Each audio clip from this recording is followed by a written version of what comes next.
ليس مهما من يشرب أولا، ولكن الأهم من يفرح أخيرا، خصوصا وإذا كنت تعاني في كأس الأمير فيصل بن فهد. فهل يعقل أن الاتحاد في 14 مباراة سابقة لم ينتصر إلا في 4 وتعادل بمثلها؟ وهل يعقل أنه خسر في 6 وتلقت الشباك 22 هدفا؟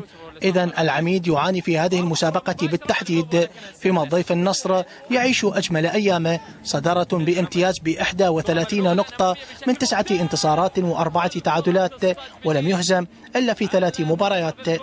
بالأرض يعول على قائده عمر سلطان، والقائد لم يكن في يومه على الإطلاق، جرب كل الكرات وكل الزوايا والحركات ولم يترك حتى الرأسيات من كافة الاتجاهات. والجواب كان واضحا لمن شاهد ورأى، من عولوا على قائدهم لم يتوقعوا أن يخطأ حامي عرينهم في الكرة هذه.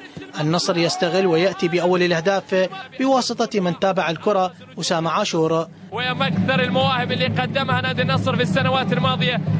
القائد ما زال يجتهد، وهذه المرة يحتج مطالبا بركلة جزاء والصورة توضح، لكن الحالة الأخرى أتت بما أراد العميد الشاب، ركلة جزاء أضعها سلمان بوسبعان مرتين، والمدرب الروماني يتألم كثيرا. 3 دقائق واليد الصديقة تنسب سبعان الحزن. إذن الاتحاد يعادل، والمصائب تتوالى على صاحب الصدارة. بطاقة حمراء ترفع بوجه أفضل لاعبي عبد الإله نصار، والذي لم يتقبل القرار فعبر عن رفضه بطريقته الخاصة. عبد الإله نصار تحصل على إنذار ثاني. عبد الإله نصار. لاعبو النصر لم يتوقفوا عن اعتراضاتهم وانفعالاتهم، والأحمر يشهر من جديد. أما العميد فلم يستغل الأرض ولا النقص العددي ليكتفي بنقطة واحدة فقط. سلام المناصير، صدى الملعب. علي، يعني المفاجأة اليوم أنا هلا كم طرد صاروا من أول ما بلشنا البرنامج بكذا محل؟ المباراة بعتقد عم نشوف في بطاقات 2 واحدة أو 2. هذا لأنه في قلة تركيز في بعض المباريات، يمكن بس يمرقوا فترات من المباراة ويصابوا بالإرهاق، بيفقدوا التركيز وبيرتكبوا بعض الخشونة.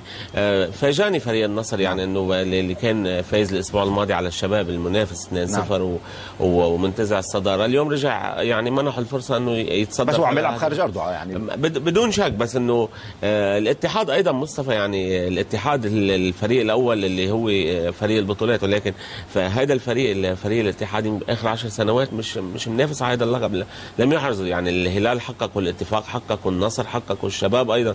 الاتحاد بعيد ما في اهتمام بهذه البطوله، ما بعتقد، لانه هو اللاعبين الاولمبيين، اللاعبين الصاعدين. بس الفريق يعني عنده على الاقل موهبتين، محمد ابو سبعان وعمر الخضري، ممكن يكونوا من روافد الفريق الاول بالسنوات القادمه. نعم، شكرا لك علي.